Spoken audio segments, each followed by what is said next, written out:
Hey, Paul Fitters here. You know, when I was recovering from heart surgery, the surgeon told me that I was not allowed to lift even 5 pounds for 3 months. So I just needed to completely recover. I mean, he told me horror stories of guys throwing back a shower curtain and ripping their stitches up, and he'd have to go back in and stitch them back up, and that was not going to happen to me. So I was going to follow those directions. So, funny story. So I wasn't able to drive either. So if I had to go to a doctor's appointment, Carolyn would take me. She would come over and open the passenger door for me. She'd put my seatbelt on for me. We'd drive to the doctor's office. She comes around. She opens the door for me.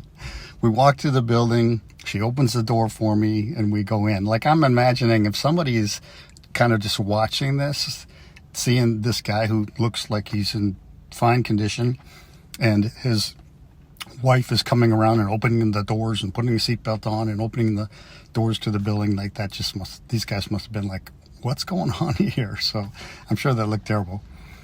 Anyway, so one of the points that I want to make is that during those 3 months of not being able to do anything physical, I mean, I could barely walk 100 yards, but I was slowly getting better and slowly walking further and further, and I was really missing not being able to go for a hike or go for a run, and certainly go to the gym and start training.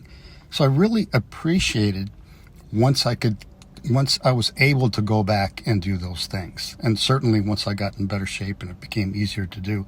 But my point is, I run into people all the time who go like, oh, I got to go for a run, or I have to go to the gym, or I have to go for a walk, or what have you.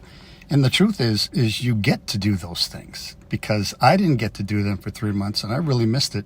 And I've got friends who can't hike because they have bad feet or knees or back or what have you, and they're unable to do it. And so if they hear me say, oh, I've got to go on a hike, they're pretty much like, yeah, you're lucky you can. So change that mindset when you're thinking of your activity, of maybe something that you're not necessarily looking forward to, is you get the opportunity to do it. So what I want to say is appreciate that. And the next time you don't feel like doing something, think of those people that aren't able to do it and get out there and go to the gym. Thanks. I'll talk to you again soon.